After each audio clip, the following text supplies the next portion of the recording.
Welcome to BCB Live, the safest station in the nation. Folks, we have a new champion of baseball. The Atlanta Braves take on those Houston Astros and defeat them, in a series that they won yesterday 7-0. And Atlanta, at the end of the day, really owned that entire series. Drive safe. Did you catch any of those games? Yeah, I caught a little bit of them. I saw a few of the Astro wins, but you know what? I think these guys were poised to say you win caught a few, it means there would have been more than two. So I don't think you caught a few of those wins at all. There weren't that many wins. There were two, but yeah, they won it in what? It took them in 6. They won it in 6, and they beat them 7-0. They blanked them yesterday. Yeah, 7-0 blank. Atlanta wins it for the first time in a long time, 95-96. It's been a while since they've won that championship. Hey, congrats to you folks out there in Atlanta. We've talked about them many times about what they've been doing, the amount of money that they've made in this shipping industry, right? In what they've been moving from ocean and on these ocean containers, charges, big time, record profits all the time. And they just bought out somebody else. And this isn't their first buy, but they did buy out an air freight forwarder that's pretty much 65% air freight business. Yeah, a German freight forwarding company, airlines. They captured several planes and customers, and are looking to add even more aircraft to the skies and increase that business as well in the air freight forwarding business. So it's pretty interesting what they've done, especially did it in Europe, did it in Germany, and looks pretty. I would say they have some buying power right now. So they bought a company called Senator International, and who hasn't heard of Senator International? Me. I mean, who are these guys? Senator International.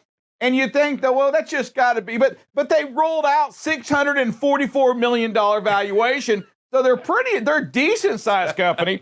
They just, about 65% of that being air freight. Also, Maersk also announced yesterday the purchase of, while we're at it, hey, let's just buy a couple of Boeing 777s. I got nothing else to do. Let's buy a logistics company. Hey, are those 2 new planes? I'll take 2 of them over there. Do they have chips? So they got 2 planes that they expect to have out in 2024.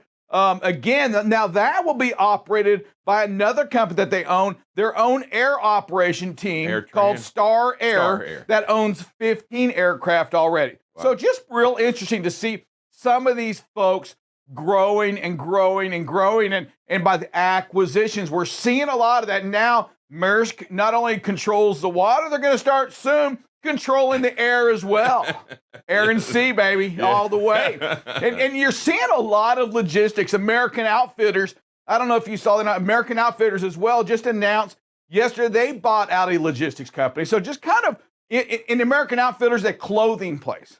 We look at the volume right now, very high, still at 15,700 loads a day moving out. They need help moving the freight. We are, and we had a great year last year, right? During this time, a lot of freight moved. We're actually higher than we were last year at the same period. So freight continues to move up. We're going up north a little bit on that. Rejections have just gotten back to the 19 to over 19% down to up to about 20.5%, 20.22. Nothing like we were last year, but freight's high, rates are even higher. And these companies, they are struggling. They're struggling to get the freight over. And when it gets over, if they're shipping it via ship, we all know that it's getting stuck somewhere. And when it's stuck out in California right now, that creates major delays. Even when they come in California and say, all right, after Halloween, the trick's on you. We're going to charge you $100 a day and increments of $100 a day after that. That's a lot of cash, especially the amount of containers that are stuck there, not picked up, over 7 days old, sitting there waiting. What does it go up to 9 days? And now they're hitting them at $100. So they're talking thousands, tens of thousands of containers sitting there ready to go. 58,900 containers to be exact. That's here. So a lot of freight being charged right now. Yeah, and those are $100 a day. That's big cash. So now it's just, now, what do you do with that? Again, I mean, and I can tell you what happens on that. Sometimes you don't even know you're getting charged right now until you go pick that container up. Right. And they're going to get you with a $900 surcharge. Right. And you're going to, I'm not paying it. You roll to the gate, and then all of a sudden they won't release the gate until that's paid. Yeah, and who's going to end up paying it? That's been the big argument going through. Who does that eventually go on? Who's going to actually pay that? Because this, I'll tell you, and tell you from experience, is that when they tell you they want their money, they want their money. We turn old Elon into a trillion, that company into a $1 trillion company, only to get that magic tweet from our buddy Elon that says what? Drive safe. It says nothing's. It's only no contract has been signed. This isn't a real deal.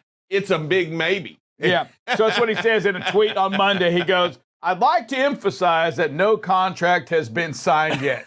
That's what he's telling us. Is he leveraging for more cash? Is that what he's doing? Is he going to re-announce? Are we going to announce it again, the same deal, and the stocks go back up? So his stocks go down a little bit, right? The Tesla thing goes down like 3%. But he's probably still doing okay. Don't worry about anything. He's still okay. But oddly enough, the Hertz went up just a tad little bit on that. It's not the first time that Elon's done something like this. He has done it before. I think it was 2018. He had said something on another tweet that said, like, deal secured, funding secured is what he said. Funding secured, in which he was investigated by the Security Exchange and paid. He paid and Tesla paid $20 million each on this thing right here on a settlement. We got some videos that are just, a couple of them starting out as just alarming. Folks, there's no out here. Tailgating, 68 miles an hour. There's nowhere to go. This is dangerous, right? I mean, you're going straight down or you're over that Jersey barrier wall, but you just have to back off, pack your patience. The driver got off right there, and then you're in good shape here. Next one's going to be kind of the same thing. You're in traffic, right? Back off. This is tailgating. Folks, this is about a second right behind it, and then it's going to get worse as everybody kind of checks up. So again, just slow it down and back off of it. So one more time, at going 65 miles an hour, how many seconds should we be behind that vehicle? We should be at a minimum of 3 to 4 seconds. 3 to 4 seconds using white lines is roughly what? Is about 10 to 15 of them. Because we're 2 to 3 right now, right? Exactly. So you want to be 7 to 10. You want to be in that range a lot more than you do the 2 to 3. It's too close. And that's where we're telling you to use different things for a sign, use a car, use those white lines to help you identify how far you really are behind. Yeah, 10 of them is 400 feet. And if you're traveling 100 feet per second, there's your 4 seconds. So you need to be in that, 9 to 10 line range. And it really benefits you by counting. It doesn't matter if you're doing 68 or if you're doing 55 or if you're doing 41. Mm-hmm. It's always the same. If you count, you'll be at the right distance every time. If you get to 3 seconds, 3 to 4 seconds, you're going to be at the distance needed. It doesn't matter what speed you're traveling. That time frame is what you need. Yes, correct. Because you're counting behind the vehicle in front of you. So that's correct. 10 lines is 10 lines. If they're going slower, then you're going slower, but you're still 10, which is 4 seconds behind them. Here, again, this is just dangerous by the OV. You got to keep your head on a swivel. Pay attention to your mirrors. You heard Sir Rick this morning. Look around. Passing in a no passing zone and into a curve. I mean, this is just crazy. At first, I thought this video was the Amish guy coming out of the side again. Yeah, so when you catch yourself with something like this, buckle up, Bob, too. I don't know what we did or what this driver did on this at all, but we want to make sure we back off the speed to allow the person, whether it's right or wrong, the success or the opportunity to be successful in this crazy move they're doing. In other words, we want to make sure that we protect their life, and that may mean we've got to slow down. Yeah, there's a lot of times when trucks or what have you, when they get over there and they start to pass, once they're out there, it's up to you to allow them in quickly. And the only way to do that is once they're out there, just let off the gas. Suck the pride up a little bit. It's not right. What they're doing is wrong, but yet do the right thing and let them in. And again, we let them in here. Great job on this, but when you see craziness out there, I know we don't want to encourage it, but nothing happens if we were to speed up and something bad happens here. So great job on that. Again, intersections, got to be prepared to stop under the speed limit, but this driver is not preparing to stop. You don't see any slowdown, and then you have to slam on the brake, right? Hey, it's an intersection, folks. And you're going to see right there why you have to slow down. Imagine that being happening from the other direction. So again, you have to slow down and be prepared to stop. Don't put yourself in a point of no return, as many have said it, or commitment, where you must be committed. Good job being able to stop. That probably was because of doing under the speed limit, but kind of start slowing down and prepare. The light is going to change. You have to just assume that many times what we see in the videos is drivers assume the light's going to stay green, and that mentality has to be reversed. You have to assume the light's going to change on you on these stale greens. And we got the same thing here. Again, this driver's doing a great job. Look at that. Red for a long time. Yeah. Oh, can you imagine? That was way back there, and there comes that vehicle. Just a little bit, the timing is everything. A little cautious. Notice they were a little cautious. They're all a little cautious. It's almost like they're at a four-way stop sign, right? They're all stopping. And that's kind of weird. They're all stopping, right? They really are. They got a glimpse of this guy and said, okay, let's just go. Is this truck going to do that? This guy's like, wait a second. And if you watch the video at the beginning, they start moving forward, and then this guy blows through, and everybody stops, and then they keep rolling forward. So they were in the middle of dangerous intersection because their light is way back there. It's kind of like a double light. I've seen them in certain areas of Texas where you got to stop back there, and then you got to proceed through this intersection a little bit further up. Did he run the light up there as well? Yes. I couldn't tell if it was. Come on. It's green, it looks like right now. Great job to the big truck, doing the right thing, slowing down. A great stop at a stop. I know we take it for granted that if it's red, you should stop, but we've got to stop. Did we flash the traffic to the left with our flashers? With our lights. Did we hit the high beam for just a second? Did we? Yep, right there. Yeah, letting the other traffic know there's something coming. Good job. So I like to end them with the good ones. And then here, this is what it's all about, folks. This is what you don't want. Looks like an early morning thing, and there's a truck accident up here. And great job getting over, slowing down, letting the emergency people do their jobs. I heard the weather report, and I couldn't just help but thank your poor wife. You're always grading her, and it seems like she's always driving you around, too. And you're sitting there, and you've got to be the worst backseat driver in the history. No, it actually ain't that bad. But she actually made a comment that says, hey, you know what? There are so many things I didn't know. And I said, they're probably going to laugh at work because I said it just doesn't shut off when I go home.